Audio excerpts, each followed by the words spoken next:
for those who came in late, you're listening to Expand the Phantom podcast. My name is Dan Fraser, and tonight I'm joined by Jermaine Parker. How are you, Jermaine?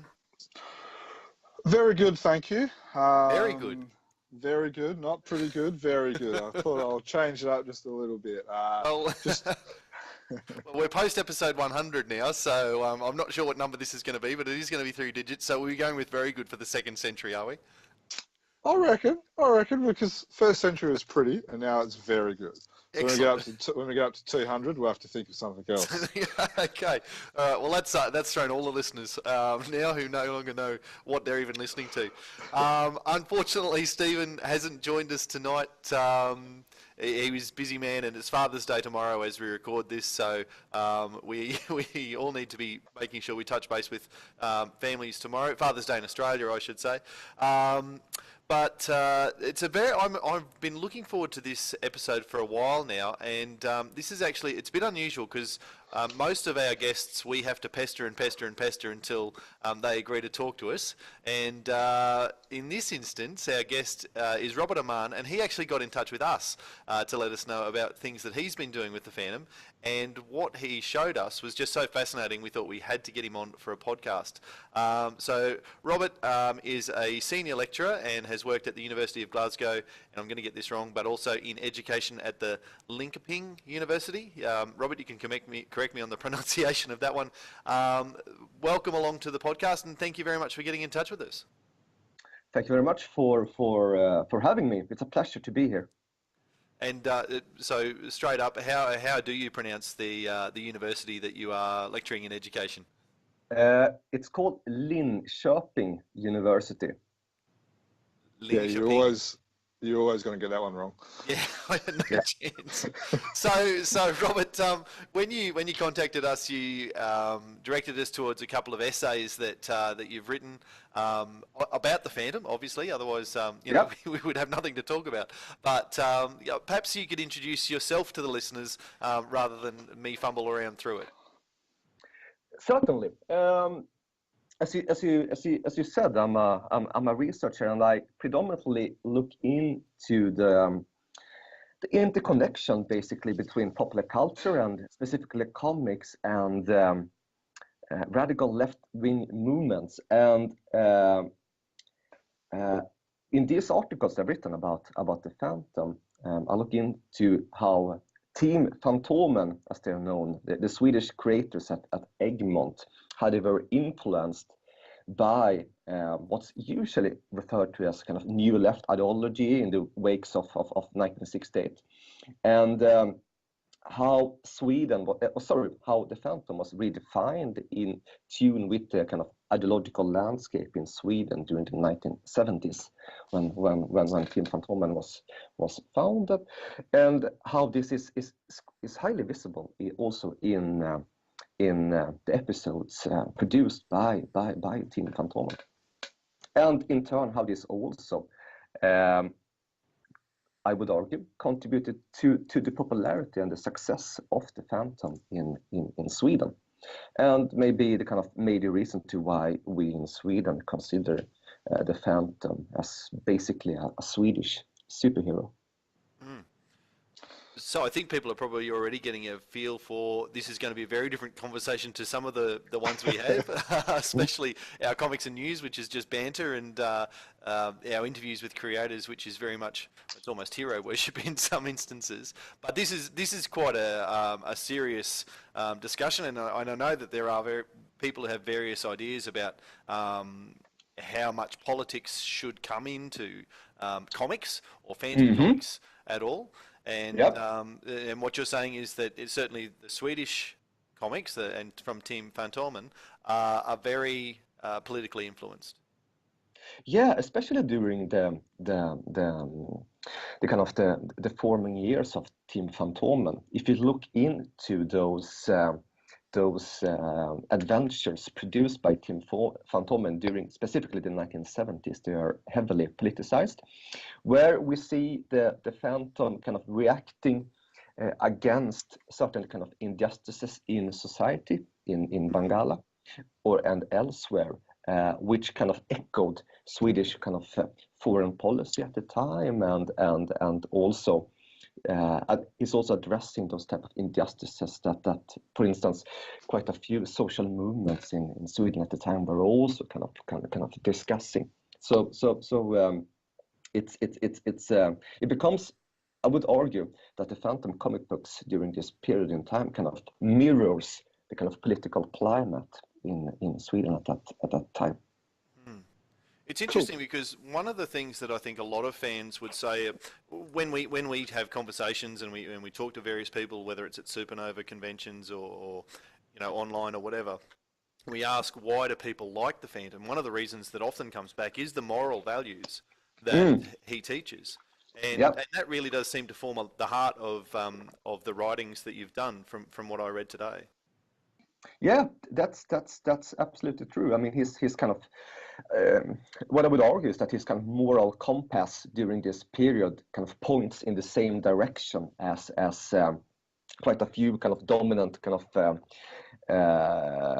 political streams in Swedish society at that time.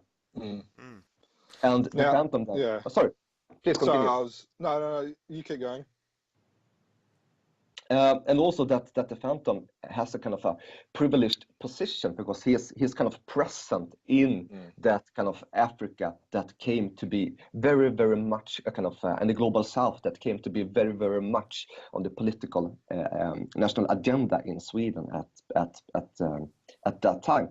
So he's kind of an eyewitness to those kind of injustices that the kind of that Swedish politicians were discussing at the time that were kind of on the agenda for the various kind of social movements in solidarity with various parts of Africa and so on and so forth. Yeah. Now, could you just now obviously we're talking about the 70s here.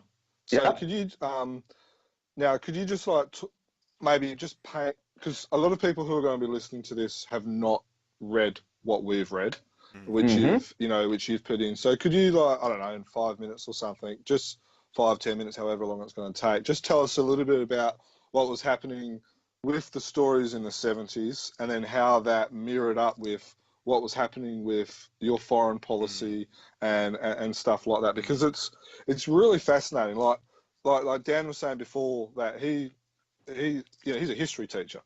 I love history as well. It's one of the things I love about the Phantom.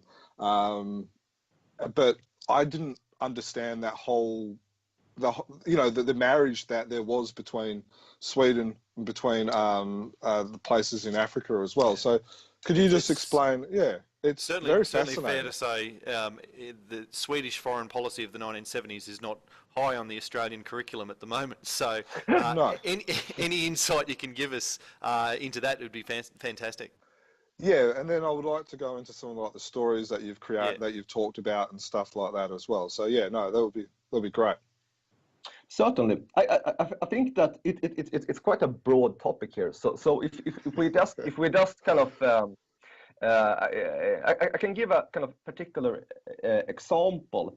I think that all, or at least most of your listeners are kind of aware of Rhodesia, the kind of the apartheid governed kind of neighboring country to Bengala, since it's been kind of used and reused in more kind of contemporary adventures as well. And this was a creation by Team Fantomen, and I think it makes its first appearance in around 1973, I think, in one of the first episodes. And this is also at that point in time, apartheid and Southern Africa, and the situation then in Southern Africa and South Africa and Rhodesia was very much on the Swedish political agenda. The Sharpeville massacre in 1960, when the South African police opens fire on black protesters, kind of galvanized Swedish kind of public opinion, and shortly after, representatives of ANC comes to Sweden in order to kind of discuss this and kind of pledge companies and so on, and the workers' unions to kind of align themselves to the international boycott at the time, which is also what happens. Simultaneously, quite a few Swedish writers start writing about the situation in Southern Africa. Per Westberg, who may not necessarily be very famous outside of Scandinavia. He's part of the Swedish Academy. Right. He writes he lives at this time in South Africa and becomes expelled, and writes two very, very famous books about the situation there. And I mean, his most famous one, On the Black List, sells 90,000 copies alone in Sweden at this time. And several writers would soon follow, especially another one called Sara Lidman, who's a very, very famous Swedish writer, who's kind of inspired by Westberg and writes several novels about the situation in Southern Africa and against apartheid. And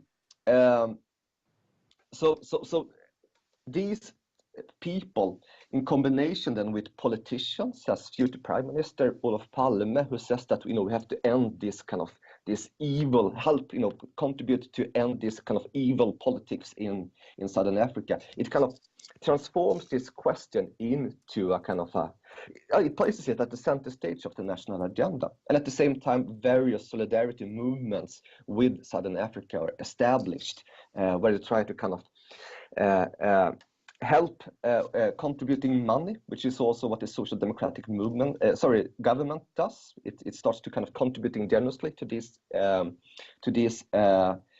solidarity movements and anti-colonialist movements in Southern Africa. So the question of apartheid is very much on the kind of the national agenda. When Magnus Knutsson, one of the two writers who predominantly kind of share writing duties at the beginning of Team Fantomen, together with Janne Lundström, under the helm of Ulf Granberg. He invents this kind of this nation state Rhodia, which allows Team Fantomen to kind of transform the adventures into a kind of more realistic mood, and also kind of discuss kind of issues that are very much on the agenda in the Swedish public debate, especially the political ones, which of course also helps. I mean, in a certain way, it also helps the popularity of the Phantom, because with the introduction of Team Fantomen, the sales start to gradually increase during the whole 1970s, peaking at, I think it is 204,000 sold copies of a single issue. That's a lot. Which are just unreal numbers, and I'm sure that Egmont or Fru or Hermes would love to all have those sorts of numbers today. Yeah, I think peak of Fru was about 50 or 60. Yeah. So we've just done a little bit of quick investigating, and from what we can tell, Rhodia, which is a really important country, as you mentioned, in the way it's been introduced, was first mentioned. I think it's quite clever the way that they did that. Is Rhodia was first mentioned by a Phantom comic or a story in Return of the Irregulars, which is actually written by Lee Falk and republished by Egmont, but obviously they've edited it to mention Rhodia and introduce it that way. And then the Dead River, which was the first story, I think, which focused on Rhodia as a country, was released after that. So to sort of inject it into a Falk story and edit that in, and then before you write it in, is quite a clever way of doing it. Because prior to that, the most famous neighbour of Bengala was, of course, Ivory Lana. So to make that switch, like you say, in the 1970s or early 70s. To provide that context for a conversation around apartheid and all of the racism and the slavery and we all understand that Rhodia is this evil regime, the way that it's been set up in Team Fantomen comics, which I think it's been around for nearly 50 years now. We all just understand that and take it for granted. Yeah. Well, just so that Dead River story was actually just recently published by Frill as well. Okay. So it was published last year. So for people that are, thinking, hang on, it might be familiar, And I remember Dudley in the message from publisher made a post, made a bit of a mention in his message from publisher as well. Just to correct, and the other one about Return of the Irregulars, I think this might happen a couple of times when we talk about these stories, and we're going to draw you soon, Robert, on some of the stories that provide specific examples for what you're talking about. But Return of the Irregulars has not actually been published by Crew at any time. So I think that might be the case for some of these stories. It'll be interesting to see how we go as we go through. Yeah. Well, just a couple. Sorry. Sorry, please continue. I was just going to say a bit more with background and stuff. Ivory Lana didn't actually come around until 75. Oh, is that right? Yeah. And so that was before this. And the Regulars, the story that you were talking about there, it was actually a mashup of a couple of stories, The Ape Idol of Jarago, and also a sequel to The Jungle Home, which was a Lee Falk story. So basically back then, they would like mash up all the Lee Falk stories and kind of make their own and stuff like that. Which, as I think, is a clever way of taking people from the transition of folk stories to Team Fantomen stories. Yeah, but are you?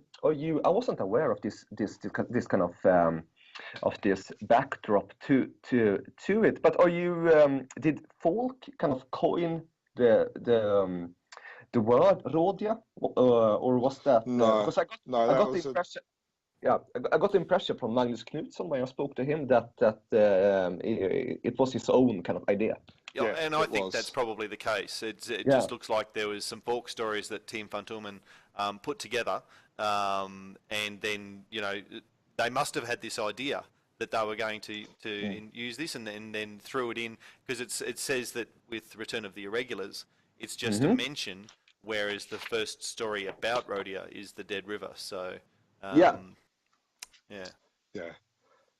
Like Falk did have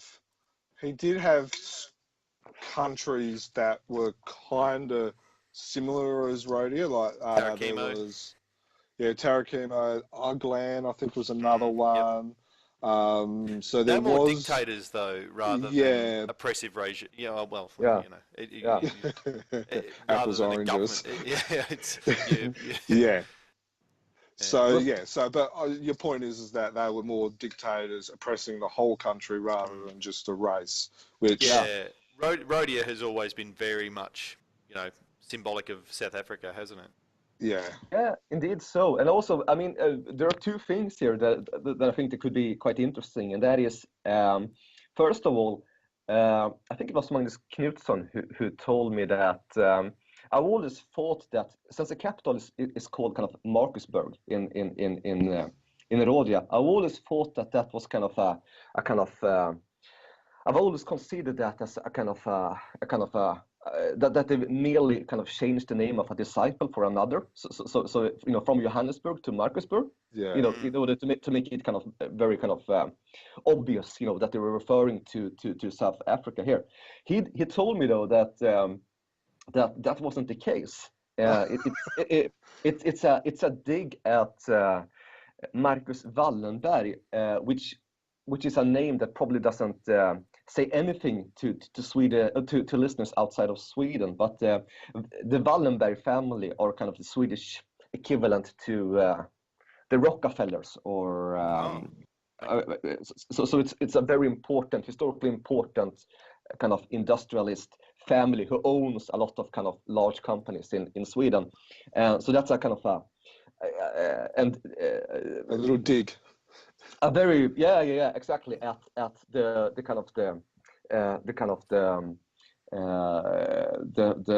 spokesperson or the major owner of that family at the time. And the second one is that which I think I've written in one of these articles that we're discussing, and that is that Janne Lundström, he takes a little bit of a dig at Lee Falk in the members pages, where he because in these members pages you see that the kind of the editors, Ulf Granberg and other people, they kind of engage in discussions with the readers, and when there's a reader who kind of accuses the Phantom of being this kind of racist, kind of colonialist character.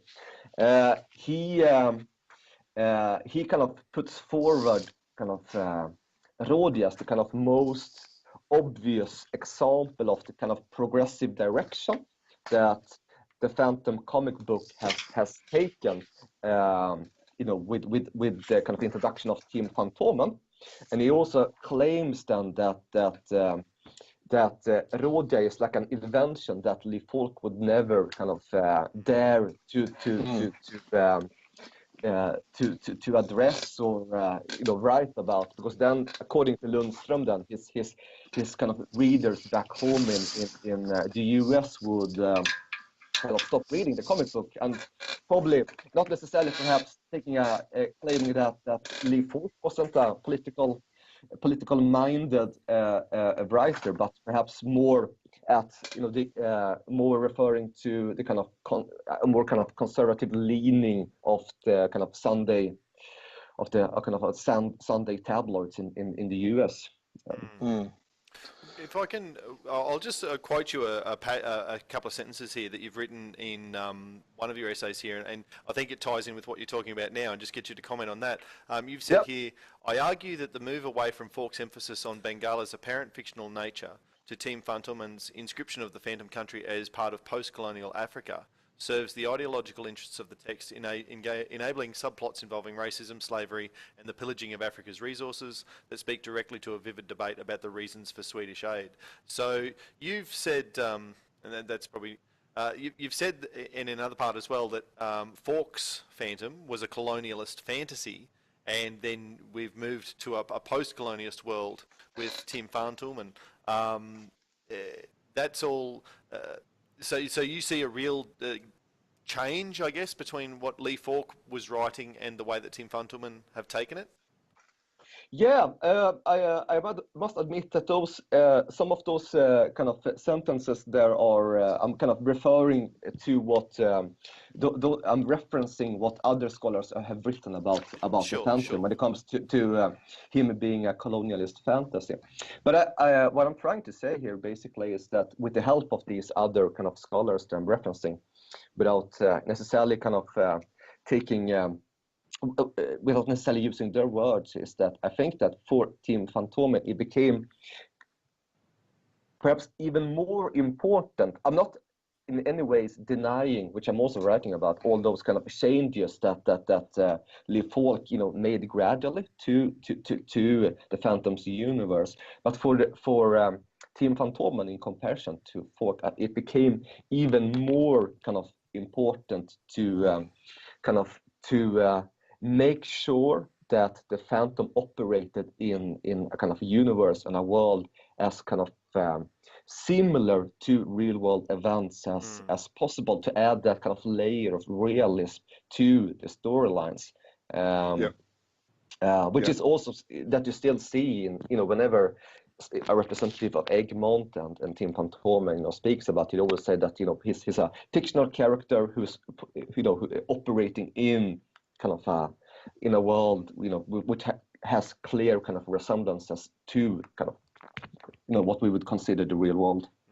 And I think that that's one of the reasons why so many Phantom fans love the Phantom, is that it is set in the real world. We don't have this universe where there's magic and there's aliens and there's other dimensions and all of this sort of stuff. It is very much lots of the stories are ripped straight from the evening news. Yeah, we have and you make a good point. Like, apart from, there's probably one story, and that was the mysterious ambassador, which I believe was, what was that, about 65, 66, I believe, was when Luaga first came in. Yeah. So that's probably the only story where Lee Falk really discussed post-colonialism. That was 62, 63, sorry. And that was a daily story. That was when Luaga was president by then, wasn't he? That's when he became president. Right. And because up until then, that was really the only time that's probably the only time Lee Fawkes has really touched upon it. And he's I kind of see some elements like Doc Axel, who was originally white, and then for a short period of time he became black, and then he became white again. And then President Lager was probably the biggest one. And then Colonel Werribee. Yeah, but Colonel Werribee. President Lager, that's clearly post-colonial then, and Falk brought that in. But so, do you think that it was? It was more of a token. Yeah. Well, is it token? I mean, that's a fairly dramatic shift in the leadership of Bengala. I mean, that's obviously post-colonial, and there's the democratic elections. But that was never something that I guess Falk explored thoroughly. But it was that, Team Fantomen going, right, there's a crack in the door there. Let's throw it open now and explore that properly. Yeah, I mean, one of the reasons to why I'm very happy to be on this podcast is that it gives me the opportunity to discuss with two people who know so much more about folk episodes than I do myself, because I predominantly throughout my life read kind of Egmont or Team Fantomen adventures. Folk did indeed gradually kind of polish certainly, in 1936, the world looked slightly differently than it did. Yes. Than in the 60s. So indeed, I mean, you see quite a lot of changes to the Phantom's universe. That all comes down to folk. But I think it's important to note. I mean, for instance, in the Swedish context, and especially the very, very politicized kind of 1970s in Swedish history, a major difference, I think, is also that there was a kind of very stern kind of and loud debate regarding the content of the Phantom comic book in various kind of, on the cultural pages in various kind of dailies, newspapers, and they were kind of accusing the Phantom of being, again, this kind of racist, kind of colonialist stereotype, and basically. And we still hear that today.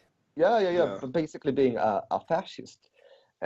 So one of the things that Team Fantomen wanted to do then, according to themselves at least, was that when they got the license to produce their own scripts, they wanted to kind of they wanted to do something with the character that kind of addressed this kind of criticism that was directed towards the comic book, and show that there was something else to the Phantom. And I think that him being present in the global South and in that post-colonial and colonial Africa that was so much on the kind of Swedish on their agenda in the Swedish political debate, allowed them to also to address these issues in a new manner, basically. So could you tell us a couple of examples, a couple of examples of particular stories where Team Fantomen was able to be bold and make a stand, which for a lot of Australians we're only reading now and stuff like that. Yeah, of course. I think it's hard to. I mean, there are many examples that I've written about that any listener can find online. But I think that perhaps the most obvious and most famous example is an episode from, I think it's 19. You have to correct me now, guys, because I don't have the comic book in front of me. But it's called The Trade War. Oh, it's number 3, 1973. Okay. When it was published, I don't know if it's been published by Froome. Do you know that? No, I've just checked and it's not. It never has been. So it's only been seen in Norway and Sweden, and it was 1973. Yeah. It's kind of an odd. It's quite a famous episode, but at the same time a bit odd because nothing really happens. it's basically that's a common criticism of the Phantom today. If you read the comments on yeah, if you read the comments on yeah, the online version, it's just a soap opera where nothing happens, yeah.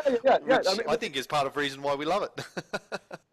Could be the case, but I mean, this one is basically it's like a fictional foray into a post-colonial debate on debt and dependency, where so what happens is that there are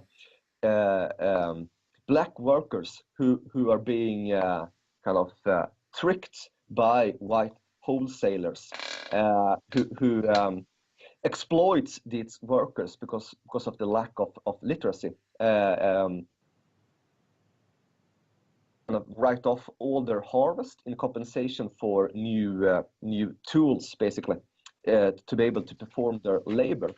And what happens is that what's interesting then is not necessarily the kind of the action-packed ways in which the Phantom eventually goes around trying to resolve the conflict, but those kind of the measurements he takes in order to prevent this happening again in the future. And what he does then is that he creates a kind of co-op society right there in the jungle. And this may not necessarily say much to foreign readers, but in the Swedish kind of in the history of the Social Democratic Party and the kind of the Sweden during the 20th century, the cooperative kind of ideology is very, very important. And at the same time as this happened, Sweden had also in collaboration with the other Scandinavian countries kind of launched a kind of large-scale attempt to export the idea of a kind of a cooperative society and cooperative ideology. That is that kind of that the workers should own the kind of the stores in common and share the kind of the profits of it rather than there being a private owner. And so there was at the same time this kind of on the agenda that we needed to kind of export this idea of the cooperative kind of society to other parts of the world in order for them to ensure that they're not being taken advantage of by kind of scrupulous kind of private kind of owners.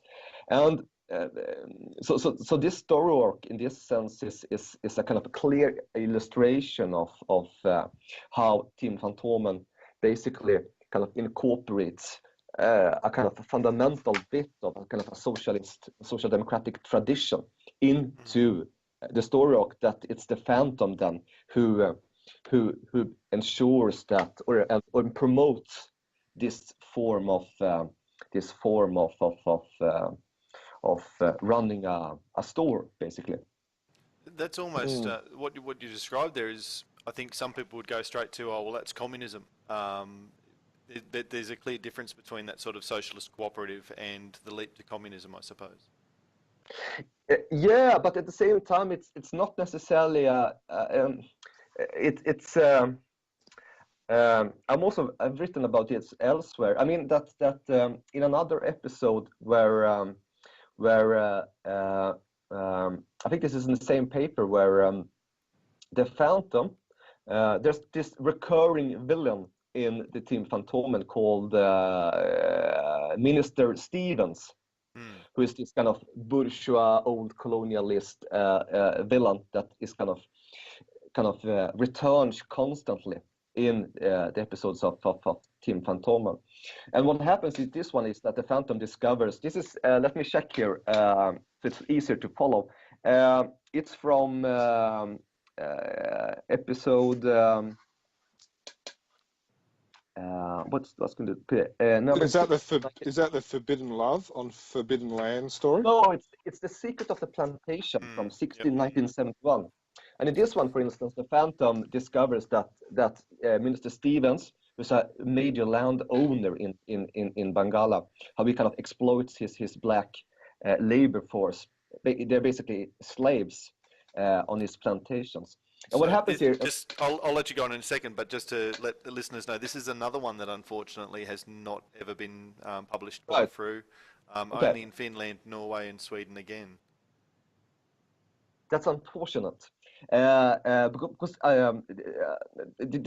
this one is quite action-packed. But what's interesting in this one is that at the end, the Phantom, although it becomes very obvious in the conversations between the Phantom and Luaga that the Stevens family, that they basically stole the land in Bangala as part of the kind of colonial enterprise, and that they've used this in order to kind of exploit the locals in Bangala. Mm-hmm. The Phantom never kind of they together, and especially not the Phantom, they never explore the idea of the state basically confiscating the land from Stevens. Rather, what happens is the Phantom kind of twists General Minister Stevens' arm at the end and makes sure that he sells the land back to Bangala for kind of a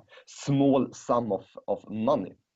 And I also think that this is because at the same time, at this period of time, these kind of socialist wins, there was also a slight fear of the Soviet Union and communism.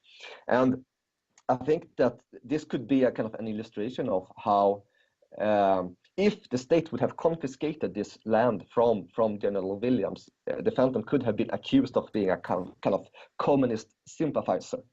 But what's happening here is that there are what he tries to kind of ensure is that there are certain kind of state reforms, but at the same time that these landowners are kind of compensated for their land, which is more in line with kind of social democratic ideology rather than communism. Mm. It's interesting. This we've actually been having an off-podcast chat recently about key villains in Phantom history, and the Stevens family has never come up. And from what you're saying, they're a regular villain right through certainly the scenic stories, the 70s. through the 70s. Yeah. And just having a quick look on Phantom Wiki, they seem to have been in, there's about 6-7 stories listed here that are focused on the Stevens family. But I think only 2 of them have ever been published by Fru, and I think we need to start petitioning Fru to make sure that we get these Stevens family, all these stories that you're talking about. That we need to see them in English and just see how nasty these people were. Mm. Yeah. I wonder if maybe I'm underestimating my fellow countrymen, but I wonder if Australians could handle something like that. What do you mean we can't handle it, something like that? What are you suggesting? Just suggesting that we're probably not as we're probably still stuck in the past a bit. I'm not sure if we'll be able to handle something like that.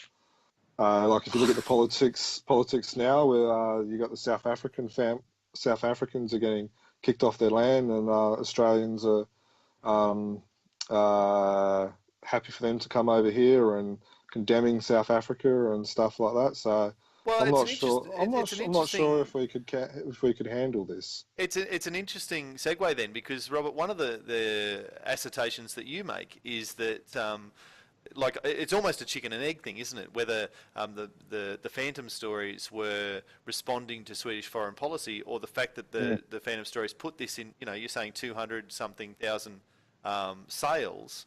Whether the ideas that were espoused by the Phantom then became more palatable to the population to make that foreign policy, and so maybe we need some of these stories to come into the Phantom comics to make people more open to these sorts of ideas. Is that sort of what happened in Sweden, do you think? Oh, I think that's a very almost an impossible question to answer. At the same time, though. People come halfway through this conversation, they're going to be thinking, I thought I was listening to a Phantom podcast, not a political podcast. Apologies to all listeners. No, it's fascinating. It's really good.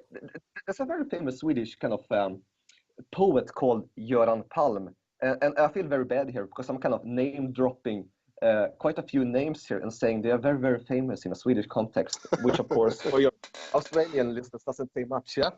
Anyway, we have Swedish listeners, so you know, so they'll know what they're going on about. They have to listen to us talk about stuff that, you know, that we know about that they don't know about. So it's, you know, it's fair that the shoe's on the other foot occasionally. Fair enough. I was just going to say that Göran Palm, who basically rose to prominence during the 60s and 70s as a kind of a leftist poet, he mentioned somewhere that this period in time in Sweden was rare in the sense of that kind of these kind of leftist pamphlets, they're sold in much greater numbers than, you know, than kind of romance novels or mystery novels, which meant that, you know, there was a little bit kind of contradictory for his own sake, at least, you know, that he wrote, you know, he wrote poems, you know, where about these kind of grand radical leftist ideas against capitalism, and at the same time then, and society at large, and at the same time this meant that, you know, he was able to earn quite some money, you know, writing, you know, these, because this publication sold so much. And who knows if that's the same thing with the Phantom comic book, that these more kind of leftist ideas, that they were part of the obviously part of the manuscripts, that they also in turn contributed to a certain kind of commercial success of the comic book. Mm. And one of the things that you've said as well, and I'll just quote your own words back at you again, the Phantom played an important part in shaping Swedish public discourse on apartheid, while also helping to establish Sweden as a leading international anti-racist voice. So all of these stories that we're talking about and the creation of rodeo were in the 70s, and you've made the point, and this is one thing that, even though I've studied South Africa a lot, I wasn't aware of, that by 1990, when Mandela was released from custody, Sweden contributed 1/3 of all of the foreign funding that were received by the ANC, which was obviously Mandela's political party. So there really is that connection, and I guess this is again the chicken and the egg question. Did Team Fantomen and those questions, the creation of Rhodia, help lead to that funding of the ANC, or, you know, is that something that's always inherent in Swedish culture? I mean, the founding of ANC that started before Team Fantomen broke into the scene. What I'm meaning is that there are kind of, you know, against the background of how many kind of comic books that were sold during this kind of period of time. I mean, there was like an average of, I think Ulf commented on this in a couple of episodes back with you guys, that he sold around an average of around 170,000 of each comic book during these years. I think it would be fair to say that quite a few, especially younger readers, then were kind of became even more aware of the situation in Southern Africa, that the Phantom comic book helped kind of galvanize a certain type of support among younger readers when it came to these very issues. So are you one of those? So for those who are watching the YouTube video, you're not an old person. You're young, like, well, me, not Dan. So, you know, you're a young person. I'm assuming you're probably in your 30s, and so you probably read Phantom in your 80s and 90s. So did your mindset change from reading these stories? Yeah. Thank you for those compliments. I'm 36. That's still young. I'm 35, so let's say that's young. 35. You've been 35 ever since we started the podcast 5 years ago, Jim. No, I was early 30s. Now I'm middle 30s. Yeah, I mean, I started reading the Phantom. I mean, I was the Phantom comic book has always been present in my life, and I mean, it's inevitable growing up in Sweden during those, that period of time.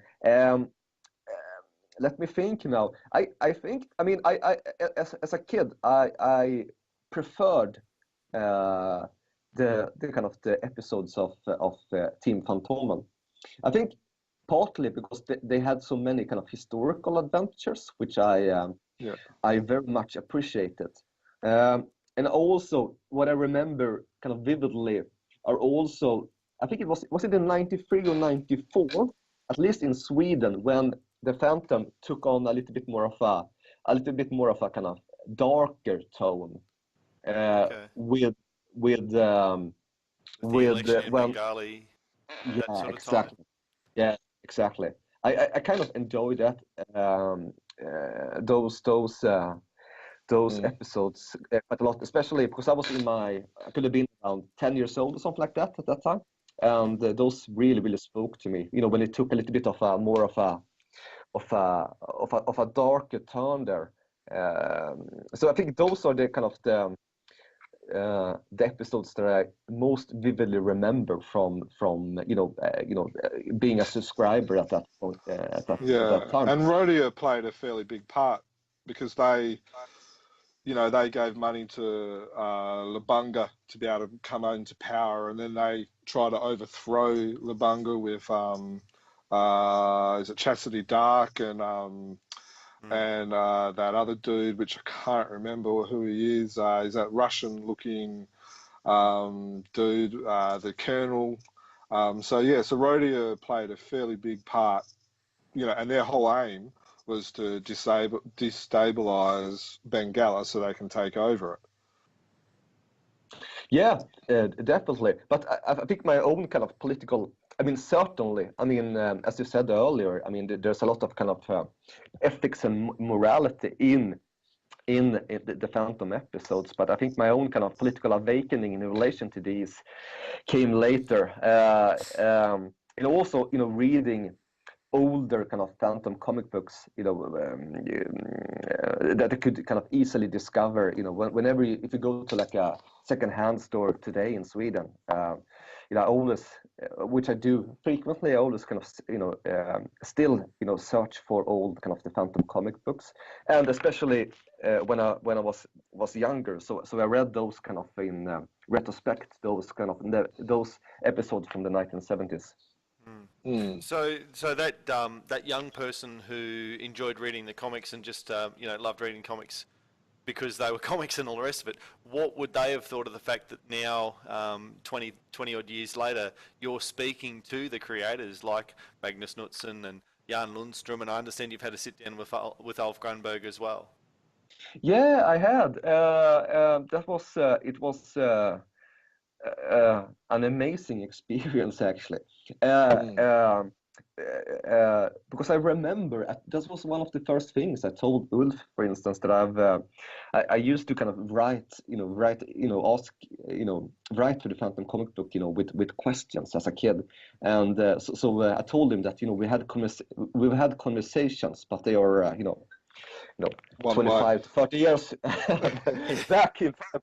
No, it was an amazing experience. It's like at our age, you hardly have any kind of heroes anymore, or idols that you may have had growing up. But sometimes it's hard to kind of to not feel like a 10-year-old again at some part of when you're speaking to these people who've been very kind of important to you in your childhood. I think it's the same thing. If you run into I mean, although I do enjoy, watching football today, or basketball or something like that, but I don't appreciate or admire the players that I used to do as a child. So if I would run into an old hero, it would be something completely different than running into like a current player of the national team or something like that. That's very good. Yeah, we get the same feeling whenever we interview creators and stuff like that. Whether it was a Siberian, Ulf Granberg, or all these type of guys. These whether it's even an email. These are the people that that we, I'm sure every person that's listening to this has tried drawing the Phantom in the style of someone, or Yep. written a story because of a sequel to a such and such story and stuff like that. And these are, people that they're just names on a comic, and then to be able to chinwag with them and correspond with them, you become a 10-year-old kid again. Yeah. So how did How you? Oh, go on. Yeah, I was just going to ask you two, how did you perceive or how did you rate those kind of episodes from Team Fantomen when you were younger and started reading the Phantom? Did you feel like there were some oddity in the Phantom universe, or did you appreciate them, or did you consider them to be something completely different? I have a feeling we might have different answers to this. Yeah, well, and we've actually, this has been part of the email conversation that we've had as well, Robert. Yeah.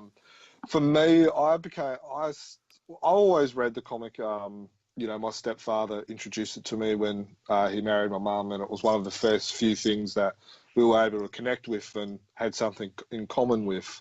So I read it from the age of about 7, 8, but it wasn't until I was probably until I think it was 94, 95 that I actually really got into the comic.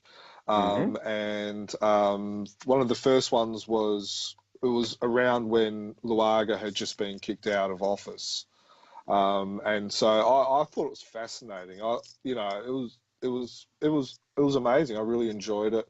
I picked up on the whole South Africa thing and the apartheid and all that with Rhodia and stuff. So I would have been 12, 13, and I picked up on it straight away. And then like when I was reading or watching stuff, and I kind of knew what was going on because I'd read Phantom comics and stuff like that as well, so I was a little bit more advanced than some of my other school colleagues. But I thought it was fascinating. Like even now, like when I read when Freud just recently published the Dead River story, I was able to I kind of knew what was going on because it was almost like watching the Star Wars. You kind of get the middle and the end bit, and then to be able to get the first episode, it was enjoyable from that end. So for me, I'm a postmodernist in the Phantom universe, so I enjoyed it.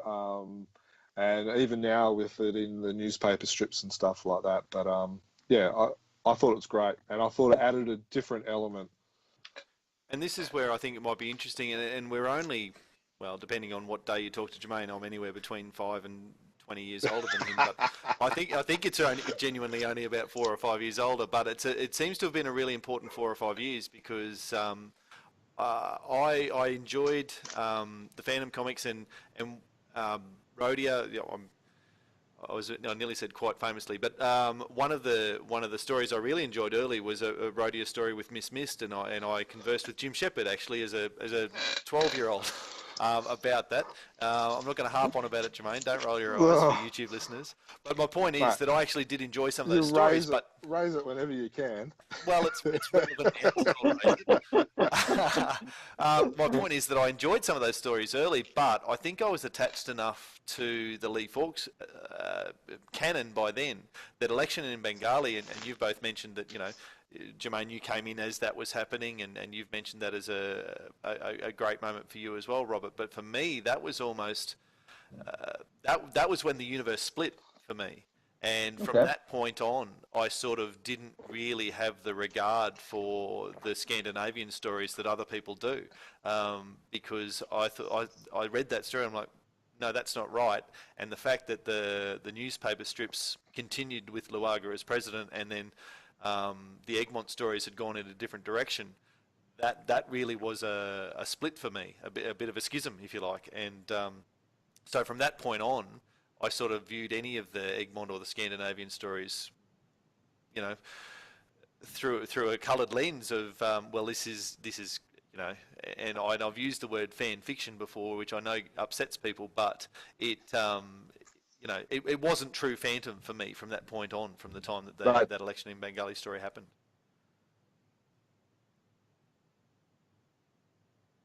That's why we call him the Fawcus, the old fuddy-duddy. Yeah, because I'm 3 years older than you. What year are you, Dan? You're 77, 78, aren't you? 77. Yeah, you're 6 years older than me, mate. Yeah, there you go. Yeah. Anyway, So cool. it's interesting. It's interesting that that's such a seminal little period of time. But the thing is, it's not that I disregard what Falk did. You know, I love Falk. Don't dip into a different conversation. We're talking you about know, the Falk's the reason why, you know, I grew up on Falk. I love Cy Barry. I love Wilson McCoy and all that. But I remember having this conversation with someone probably 10, 20 years ago, back in the old forum days, which some old listeners might remember. I always thought that Egmont was almost a truer reflection of what was happening in Africa compared to what Lee Falk portrayed. Lee Falk, it almost, and this is nothing against Lee Falk, you know, I'm not having a dig at him or anything like that, so just, you know, calm down. But it was, he almost romanticized how Africa was in there, where in Egmont, even in the DC miniseries and stuff like that. No, the DC, the 13-issue series. There was a real focus on what Africa was actually like. I'm not sure that's fair. It wasn't. You've already mentioned Ivory Lana and Ugland and Tarakimo and all of that. You know, there were those dictatorships. There were, but it was, you know, like we saw a lot of, you know, like just a couple of examples off the top of my head. There was the, you know, the old jungle saying about, you know, beautiful woman and dressed in jewels can walk in the middle of the jungle without being. Then there was, you know, like no guns in tribes and stuff like that.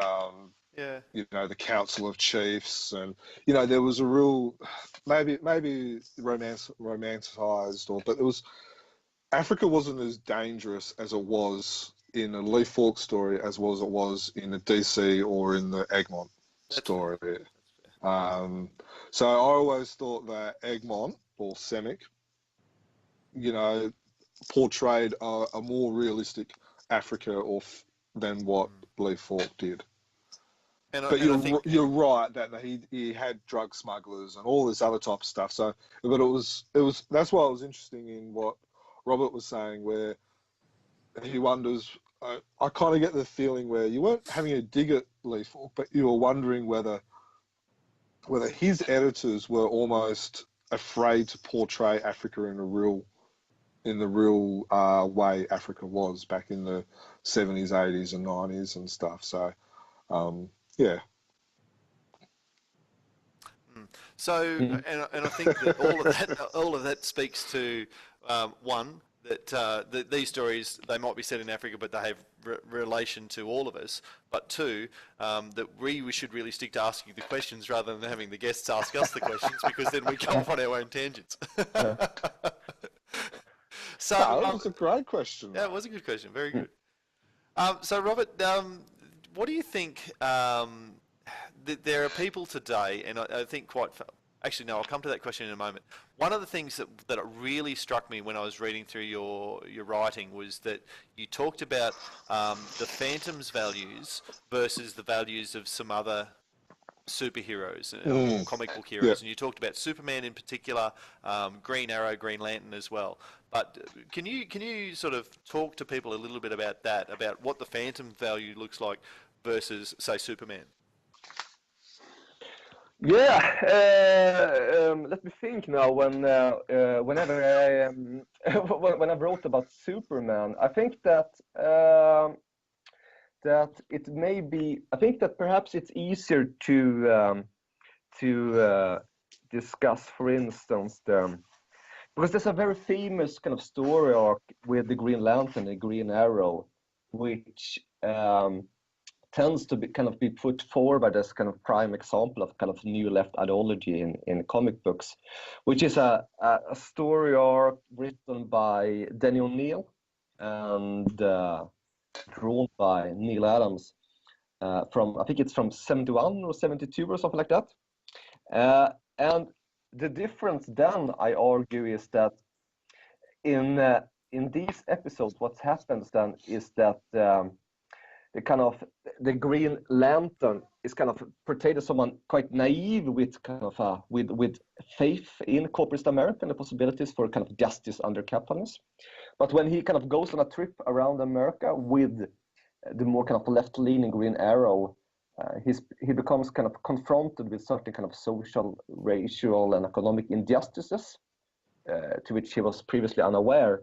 And when they're back home again, his kind of political compass points into another direction. And what I think is interesting there is that if you compare that to how this is being represented in the Team Fantomen, or in the Team Fantomen's representation of the Phantom, and that is that the Phantom in the Swedish or Scandinavian episode, he never undergoes any form of growth, as in the case with the Green Lantern. He's basically perfectly aware of what's going on in the world and what is kind of morally and ethically correct to do in various situations, which also means that I think that us as readers then of the comic books, especially the kind of Swedish readers, if those were the implied readers for these episodes, they also kind of it's presupposed that we as readers, we don't need to be kind of educated on what's kind of morally just to do in these various situations.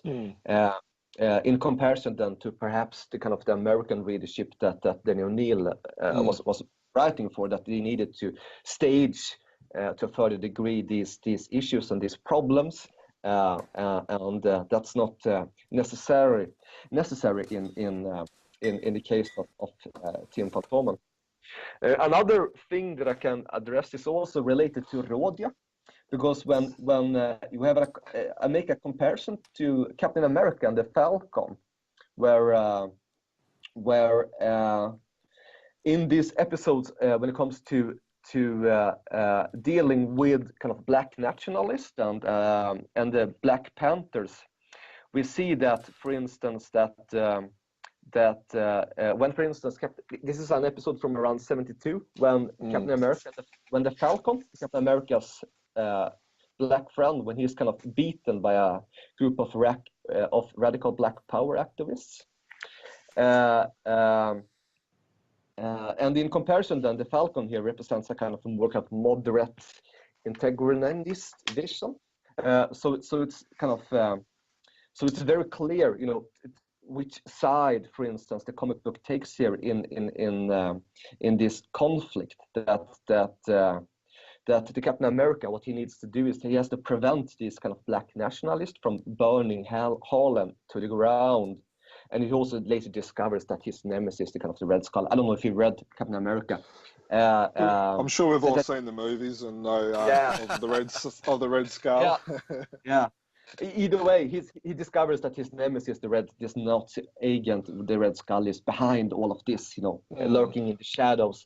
So kind of black nationalism is here kind of portrayed as something kind of almost a kind of a militant ideology. I think that's quite different from, for instance, how Egmont and Team Fantomen represents, for instance, ANC or the Rhodian kind of liberation kind of army. Because what happens here is that the Phantom, in one of the kind of more, I think the more kind of famous episodes, it's called The Slaves, written by Magnus Knutsson. And in this one, the Phantom doesn't only kind of openly kind of expresses his support for these anti-colonialist movements, but he also joins them and makes sure to kind of he joins them in order to hurt basically the kind of the economic base to the Rhodian kind of economy, and that is the kind of mining industry, which is similar to the case in South Africa. And what happens is that they blow this mine to pieces. So, which is quite a radical thing to do, basically. So, first of all, that story hasn't been done. No. That's another one that hasn't been published by Australia. I'm adding it to the list of things I'm going to talk to Glenn Ford about. It sounds like, sorry, but it sounds like you could, for the benefit of the Australian readers, that all these kind of episodes or stories that we're discussing, that they should kind of be collected. A volume, a single volume, a single volume or something like that. Yeah. Fru, Dudley, Glenn, Renee, you know what to do. I'd be very happy to write a foreword for this one. Yeah. There you go. Yeah. If only we were the publishers, we'd have that production line already. But hopefully we'll be able to have a few words in the right places. And it's done by some brilliant artwork by Jamie Val and stuff like that as well. So yeah, definitely. So when you were talking about like the American heroes and then the Phantom hero, do you think it's because, and I kind of made a bit of a comment before, do you think it's because like the Americans couldn't handle, like you said, like you Swedish already knew about it, and so you didn't have to learn about it, it was just there, you understood it, and there was no growth in the characters. Do you think the reason why in America, because of their mindset, and do you think that could also be the reason why the Lee Falk stories were slower in that progression as well? Because he was primarily writing for the American, audience. To be fair, there are examples of, you have, for instance, you have in the American context and with Marvel, for instance, you have the Black Panther, and I think he fights. First of all, in the Fantastic Four, you have in one of the first episodes in which the Black Panther appears, he fights this kind of apartheid run kind of African kind of nation state as well. And then you have, I think it's Don McGregor's run on the Black Panther, where he fights the Ku Klux Klan. So you have these kind of examples, minor ones perhaps, because obviously back then the Black Panther wasn't as big as as he is now with this. The difference, though, I think, is that this was in the most kind of best-selling Swedish comic book at the time. And I also think, though, that it's these quite, what I would describe as quite kind of radical ideas that you can find in these kind of the Phantom comic book at the time. They weren't necessarily, if you consider the kind of the political landscape in the country at that time, and for what readers considered to be kind of a more of a normative position, I don't think necessarily that they were perceived to be as radical. They were probably perceived as being quite mainstream, because the Phantom, what he's doing basically when he blows up a mine and joins the ANC there, what he does is basically doing the same things that many people as part of these kind of solidarity movements were hoping to do. And these kind of leftist intellectuals that wrote about the issues in Southern Africa, they also said that we can't just it's not enough to merely kind of write a bit. You have to act too, and then so on and so forth. So he's kind of I think it's perhaps it could be considered as radical, but at the same time, at that point of time, and also for those readers, I think it was merely mainstream opinions. So, it's interesting because one of the most recent, I think for a long time we've gone. You're talking largely about the 70s and the big shift there, and all of these stories we're talking about were published between 1970 and 1975, really. And I'm dead keen now to be able to read these, and I probably haven't said that about Egmont or Semic stories for a long time, but I think the volume you've turned him into a postmodernist, Robert. Congratulations. Well, I need to read the stories to be able to be a judge. Let's see. But it's interesting. One of the most recent, it was earlier this year, a story was published by Egmont called The Golden Eagle, and I'm not sure if you've read it, Robert. I have. You're one up on us because we haven't been able to read it yet. Because again, another one through that needs publishing in Australia. But it was very controversial in some people's eyes because, probably particularly because of the Henrik Sahlström cover, which showed the Phantom laying into assailants with a rainbow flag, and the story, which was written by Philip Madden and drawn by Alex Saviuk, featured the Phantom protecting a gay pride rally, and that was seen by lots of people as a political statement and quite controversial. So, as someone who's been able to read that, is that a step in a similar direction with the Phantom being involved in, this left wing politics or this new left that you talk about? Yeah, I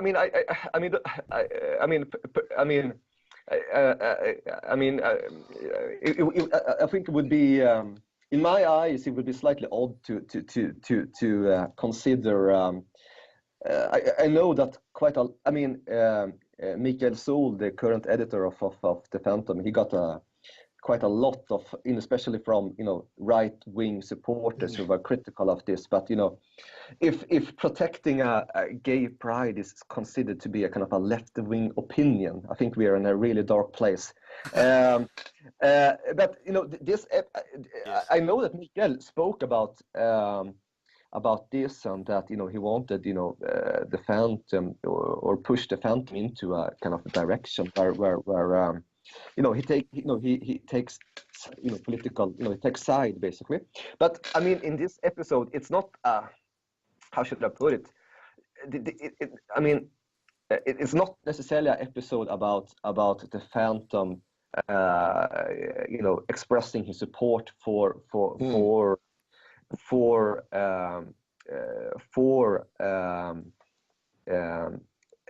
LGBT marriage or issues anything like that. or anything like that. That would have been desirable, of course, but what's happening is that basically he tracks down this kind of stolen object, and he on his way, he sees these kind of nationalists attacking this kind of gay pride train, and kind of prevents them from hurting anyone. But it's not necessarily it's not necessarily an important part of the episode. It's more something that's kind of occurring. Meanwhile, I think that sometimes you get the impression from the 70s episode from Team Fantomen that they had this idea that, in the case of the trade war by Janne Lundström, that how can I make an adventure about kind of cooperative ideology? Right. Let's begin with that, and then we try and kind of make an adventure about it. So that's the kind of the central bit of it. So it becomes almost kind of didactic in its intent. And I think this is a slightly different case, the one that the episode that was published in spring here in Sweden. Yeah. I think you raise a good point, and you probably didn't even know, but I wrote an article basically saying the same thing. And because a lot of people were getting. It's all based off the cover image, isn't it? Everyone's a lot upset. of people are making judgment on the one cover image, which it's sold issues, so that is good. Got a lot of media. And a lot of media, but a lot of people got upset, and a lot of people got excited from both sides of the fence, all based on probably, I think it was about 2 pages and the cover, and where people probably should have been focusing on actually the story. So Robert, what would you say? Because bringing that comic and that image brought up a lot of questions about politics and comics, basically, and lots of people were saying the politics has no place in comics. That's where I go for my escapism. Whether you're left wing or right wing or anywhere in between, I don't want to see politics in my comic books. So what would you say to people who say that politics should stay out of the comics?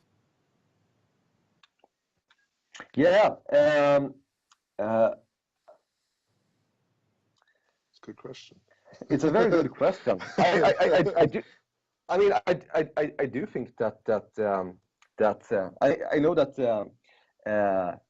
Alan Moore, the famous British comic book writer, has said that all comics are ideological, even if they are not overtly kind of expressing certain political ideals. I mean, they are kind of comic books are still, especially when it comes to, for instance, the superheroes or that there are kind of ideals, political ideals instilled in them, basically. For instance, there are quite a few very, very good books on how most American superheroes are kind of defenders of capitalism implicitly,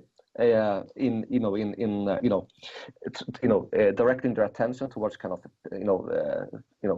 petty villains rather than kind of going up against trying to change the kind of the economical system in the country or similar issues. So I think politics has always been a big part of the comic book industry, and that's also why I think comic books are such a great kind of mirror when it comes to kind of understanding a society at a certain point in time, depending on the issues that they're kind of addressing, and also how you can, through, for instance, like a character of the Phantom, how you can kind of see ideological changes if you start reading backwards. If you start reading the first comic books by Lee Falk from 1936 and then up to today, I mean, you'll be able to see certain kind of political shifts in the comic books, which are of course kind of reflections of what's going on around in society.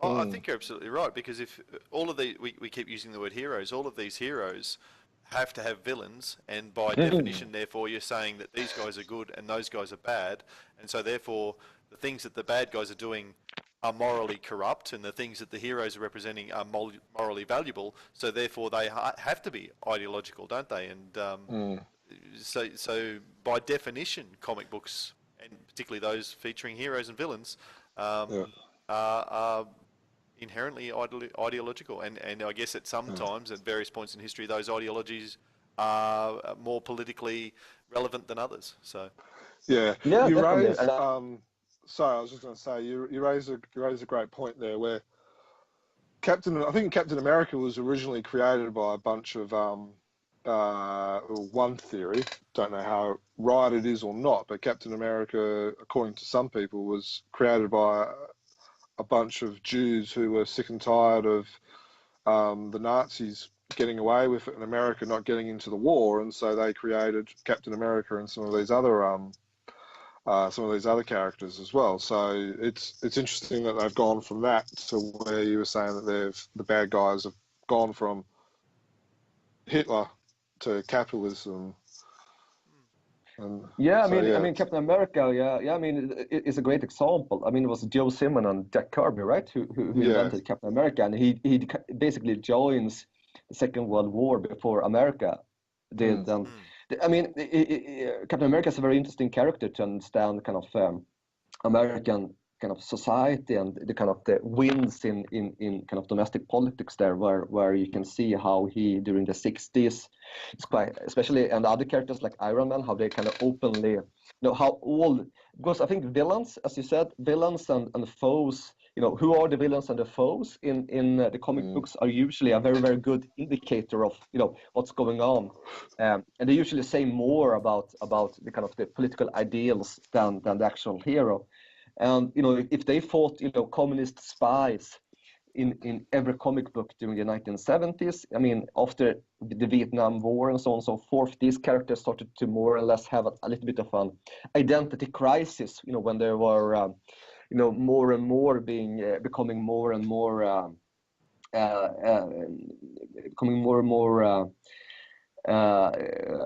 having a harder time to kind of legitimize American foreign policies, so we're kind of quite openly reasoning about this. and during the 80s and the Reagan years, when they became even more like someone like Captain America started to kind of have more hesitant approach towards kind of the American government and so on and so forth, disputing whether or not America as an ideal was necessarily the kind of the best thing to pursue and so on and so forth. So yeah, there are many interesting characters there. Mm. So I've got one more question. So the Phantom and Tarzan, two white guys in Africa, both been called lords and protectors and stuff like that. Do you think with our enlightenment, I suppose you could use a better word. 2018 eyes. Yeah. Do you, basically what I'm guessing is we see like the Black Panther, which was, very successful, and it's become a very successful movie, comic book series and stuff like that, where the Phantom almost hasn't. And even if you look at Tarzan as well, like, now personally, there's been a recent movie of Tarzan and there's been a recent movie of Black Panther. Now, I personally think the Tarzan movie was hands down a better movie than the Black Panther movie. I enjoyed it a lot more. However, that every time there's been either a Tarzan new comic book series or a Phantom comic book series or even a new Tarzan movie, it's always talked about how there's a white man lording over natives and stuff like that. Do you think that is one reason why I guess the Phantom has not been as popular as what it could have been in the movie sense or even in the comics and stuff like that as well, because it is a white man in Africa? That's a very good question. I mean, that trope of this kind of white hero acting out his kind of personal adventures on the African kind of continent. I mean, that's been such a central part of kind of Western literary writing, since the 19th century. So it's been a certainly, I mean, time has moved on, and rightfully so. Many of these kind of these old kind of Tarzan novels and so on and so forth, they are rightfully criticized for many things, especially the representations of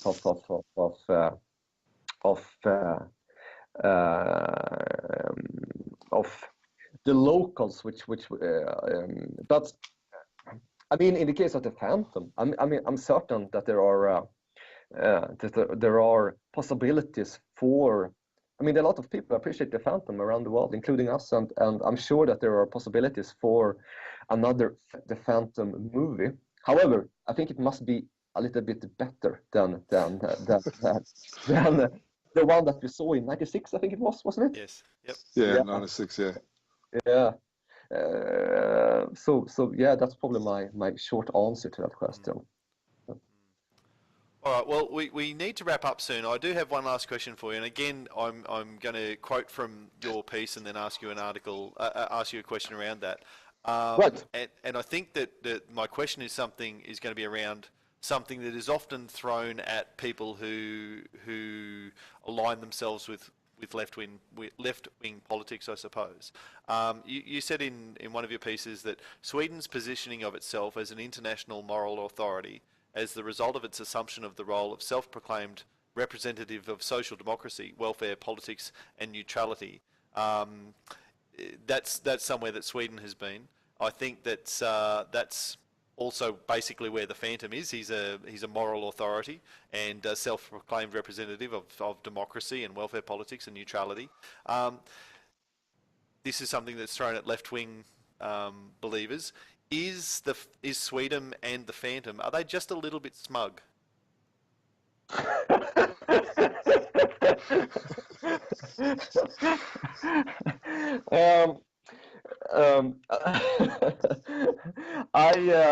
I think it would be hard to deny that in the case of this kind of international branding of Sweden that occurred during those years, during especially during the 60s and 70s in the case of Sweden, with kind of the internationalism of especially then the Social Democratic Party and Olof Palme and these kind of key actors. So yeah, definitely. In the case of the Phantom, yeah, he's a little bit smart, isn't he?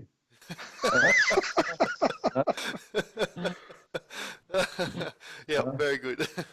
All right.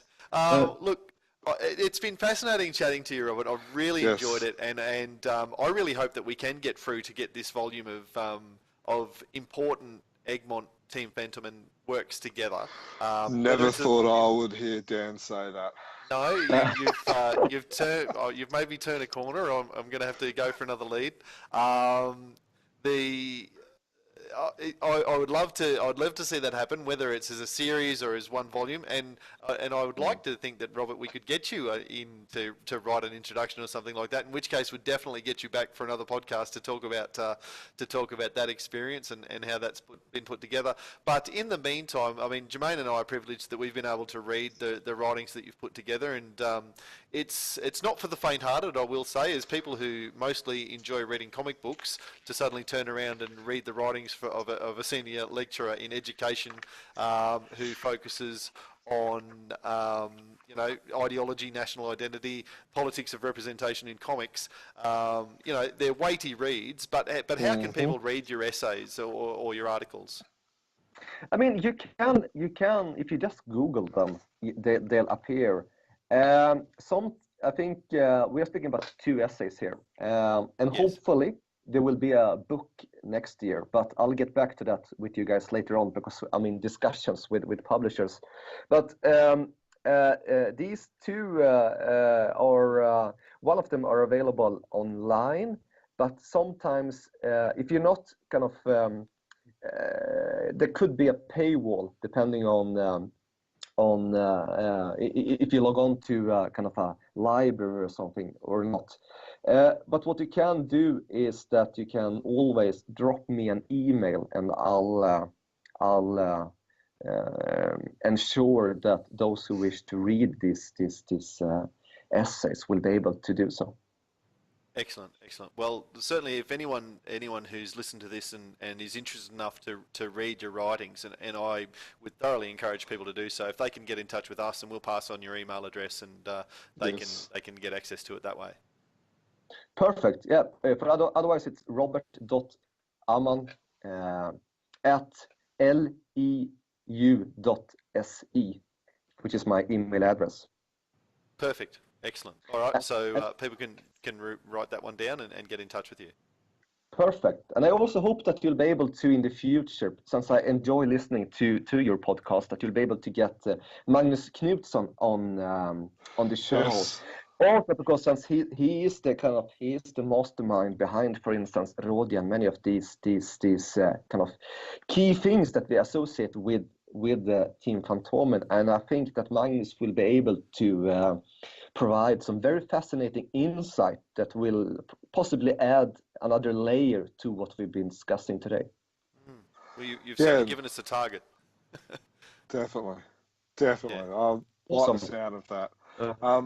I've enjoyed. I've printed out the articles, and I've been going through and making scribbles and notes and stuff like that. I've enjoyed the reads. As Dan said, it for someone who reads comics and stuff like that, it can be a little bit heavy read. It's a bit like Kevin Patrick's book.